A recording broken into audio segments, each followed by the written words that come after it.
When you don't incentivize critical thinking in a society or teach anything like it, and when you have decades of outright lies and media scandals and actual conspiracies, it all adds up. This is what you get.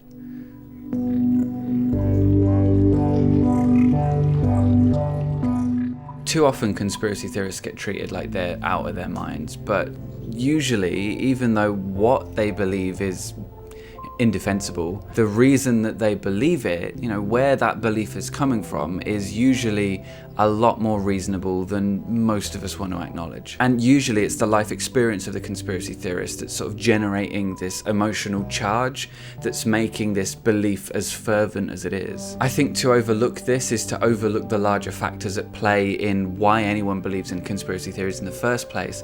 And it's also to overlook the fact that conspiracy theories really are a symptom of a larger issue with society. Hey, I'm Andy Fellows, and this channel is all about living life with integrity and independence of mind in the face of cults, destructive spirituality, and toxic online culture. So, conspiracy theories are a symptom. Let's talk about this. Whenever there's a conversation about conspiracy theories, we always talk about red pilling and sort of brainwashing that happens down like YouTube rabbit holes and things like that. But I think we don't take enough time to evaluate how, content on the internet generally, not just in these rabbit holes, is intended to hook into your emotions, to hook into your beliefs. And conspiracy theories are by no means any different in that regard. And I think in the case of conspiracy theorists, we're looking at people who believe what they believe because of their life circumstance, things in their lives that have made believing something that to you or I might be completely outrageous. That's coming from somewhere based on their life experience, right? I think when your quality of life is impacted by people who, don't seem to care, or at least are very out of touch, politicians, corporations, famous people like that. I don't think the idea that these people are outright malicious is too far away from the idea that they don't care about the average person. And in many cases, we see time and time again, the priorities of these kinds of people don't always line up with the priorities of the average person, right? And that's not to necessarily create an us versus them, it's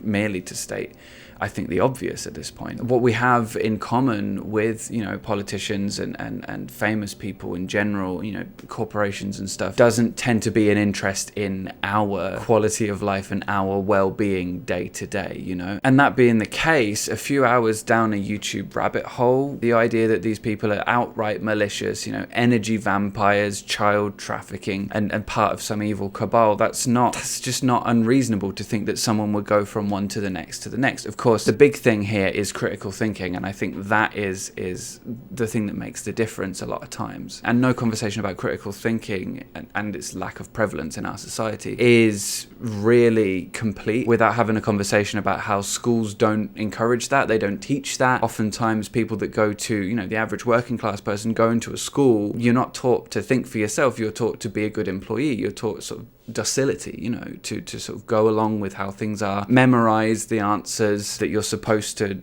treat as true, and that's that. And broadly, socially speaking, there's really not much of an incentive to think critically, to think independently, to, go against the grain a little bit, because we sort of tend to have these normalizing sort of social patterns that we each sort of play out with each other. If someone does something that is out of the ordinary for them, that's not like you, why are you doing that? And sort of like slowly undermine people back into their place. I think that's quite common in my experience. And so we're kind of setting people up to get red pilled because we're not encouraging people to think through things and really challenge things. It's just sort of accept things on face value quite often. When you don't incentivize critical thinking in a society or teach anything like it in schools, and when you educate entire classes of people to be good employees and not think outside the box too much, and when you have decades of outright lies and media scandals and actual conspiracies involving celebrities and politicians and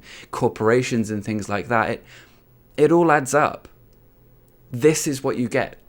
Something like QAnon was not far away. And while it's frustrating to see the anti-vax misinformation rampant on the internet right now, even though the conclusions are absolutely fucking ridiculous, you cannot fault these people for being cautious. And yeah, I would hope that these people are thinking things through a little bit more and challenging their own biases and things in a way that, again, we don't normally incentivize in our society. But the truth of the matter is, what these people are seeing that they are then believing is hooking into something in them that is very reasonable, very understandable. I just want to interrupt myself just for 1 second to say, if you're on Instagram, then please consider following me over there. I share content similar to what I do on the channel here, but in a more bite-sized format, usually on things that I don't want to make full videos about, or I don't think necessarily lend themselves to a full video. So if you're on Instagram, consider following me over on there. Anyway, back on with the video. In terms of the vaccine, you know, while I have had the vaccine, while I am pro-vaccine, I cannot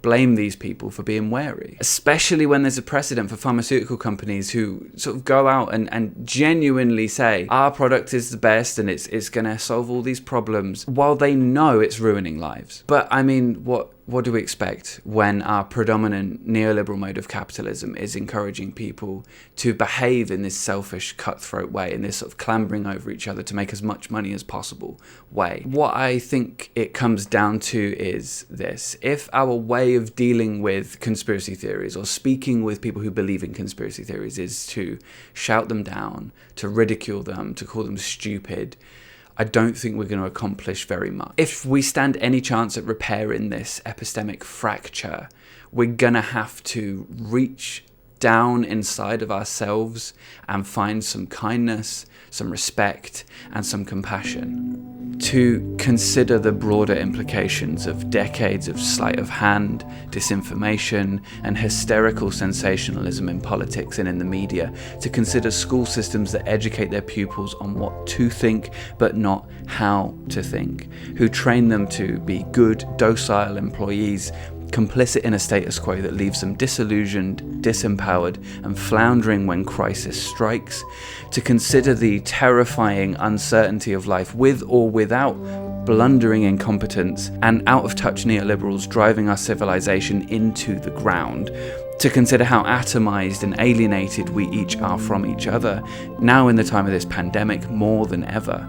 To consider all of that and to expect that some of us won't be drawn to a grand unified narrative that makes sense of the chaos and provides believers with a rare scrap of certainty, of purpose, of community. To expect that some people wouldn't be drawn to that I think is the unreasonable belief. Honestly, I think we can fact check and we can debunk until the cows come home, and we should be doing that. But I think if we ever want humanity to return to a version of civilization wherein we have a shared sense of what reality is, a shared sense of what truth is, at least in some part, then I think we're going to have to take a step back and realize that many of the things that motivate conspiracy theorists to believe what they believe is fully understandable and fully human. And moreover, I think something that deserves contemplation, if nothing else, is that often what sets those we call conspiracy theorists apart from people like you or I is that they've responded to reality in a different way. And it's worth saying that had you or I maybe had a few different experiences in our lives, that could well be us. And it's so easy to go, no, we would never be that way, but we don't know, and we can't know the life that this person has lived that's led them to those conclusions, led them to even being open to that way of seeing things at all. And had we had a different life, or even year,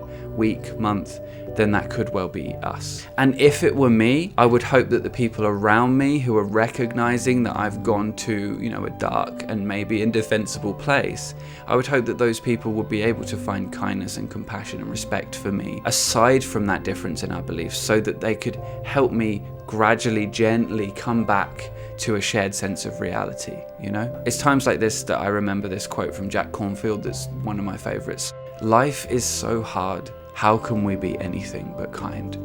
I'm Andy Fellows, and if you enjoyed this video today, please consider subscribing to the channel and hitting the bell. And if you want to get some extra content from me every single week, then consider joining me over on the Patreon. The link is in the description or up on the screen in the end card. Otherwise, please be kind and ask good questions, and I'll see you in the next one.